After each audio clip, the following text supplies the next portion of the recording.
حضرت عبداللہ ذوالبجادین اور محبت الہی کا جذبہ انسان کے دل میں ہو تو اللہ تعالیٰ بڑی قدردانی فرماتے ہیں۔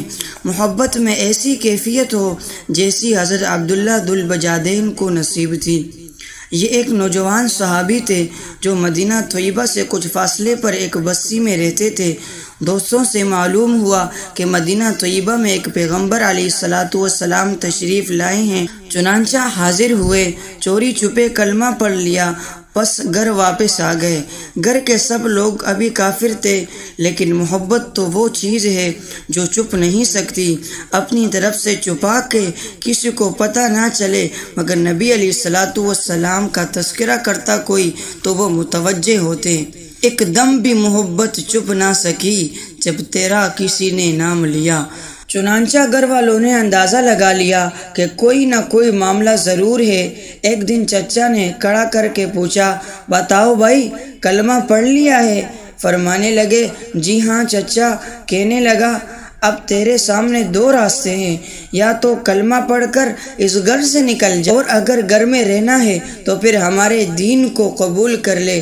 چنانچہ ایک ہی لمحے میں فیصلہ کر لیا۔ فرمایا، میں گھر تو چھوڑ سکتا ہوں لیکن اللہ کے دین کو نہیں چھوڑ سکتا۔ چچا نے مارا پیٹا بھی صحیح، اور جاتے ہوئے جسم کے کپڑے بھی اتار لیے۔ جسم پر بالکل کوئی کپڑا نہ تھا۔ ماں بالآخر ماں تھی، شوہر کی وجہ سے کچھ ظاہر میں نہ تو کہہ سکی، لیکن چھپ کر اپنی چادر پکڑا دی کہ بیٹا ستر چھپا لینا۔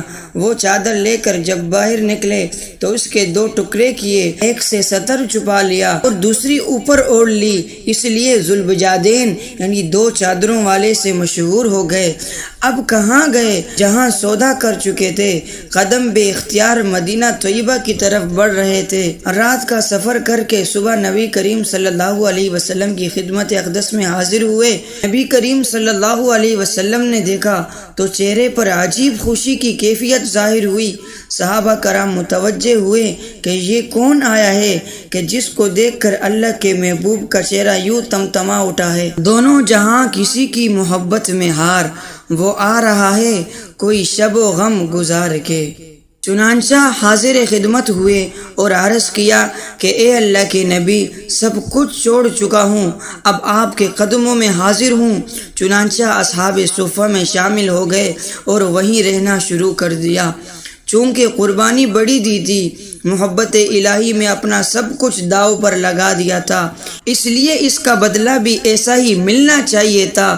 چنانچہ ان کو ایسی کیفیت حاصل تھی کہ محبت الہی میں بعض اوقات جذب میں آ جاتے۔ حدیث مبارکہ میں آیا ہے، حضرت عبداللہ ذوالبجادین مسجد نبوی کے دروازے پر بعض اوقات بیٹھے ہوئے تھے اور ایسا جذب طاری ہوتا تھا کہ اونچی آواز سے اللہ اللہ اللہ کہہ اٹھتے۔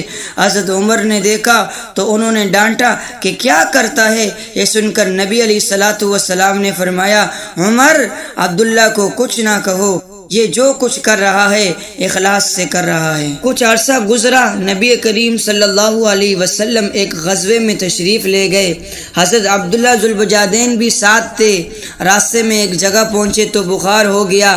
نبی کریم صلی اللہ علیہ وسلم کو پتہ چلا۔ آپ صلی اللہ علیہ وسلم ابو بکر رضی اللہ تعالیٰ عنہ کو لے کر تشریف لائے۔ جب وہاں پہنچے تو حضرت عبداللہ ذوالبجادین کے چند لمحات باقی تھے۔ نبی کریم صلی اللہ علیہ وسلم نے ان کے سر کو اپنی گود مبارک میں رکھ دیا۔ یہ وہ خوش نصیب صحابی ہیں جن کی نگاہیں چہرے رسول پر لگی ہوئی تھی۔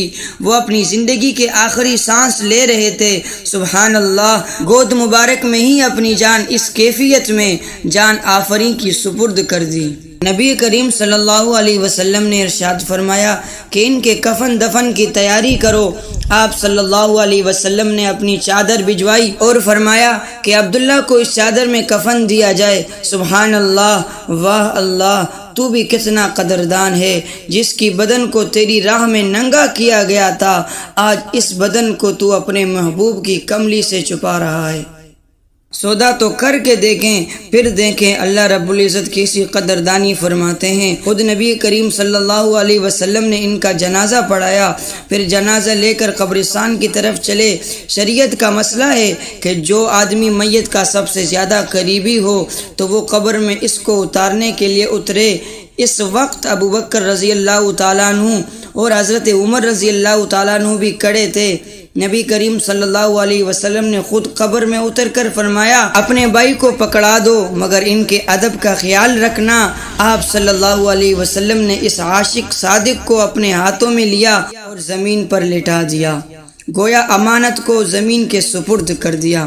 حدیث مبارک کا مفہوم ہے کہ اللہ کے محبوب نے جب ان کو زمین پر رکھا تو آپ صلی اللہ علیہ وسلم نے ارشاد فرمایا، اے اللہ میں عبداللہ سے راضی ہوں، تو بھی راضی ہو جا۔ یہ ایسے الفاظ تھے کہ حضرت عمر رضی اللہ تعالیٰ عنہ بھی سن کر وجد میں آ گئے اور کہنے لگے، میرا جی چاہتا ہے کہ کاش آج نبی کریم صلی اللہ علیہ وسلم کے مبارک ہاتھوں میں میری میت ہوتی۔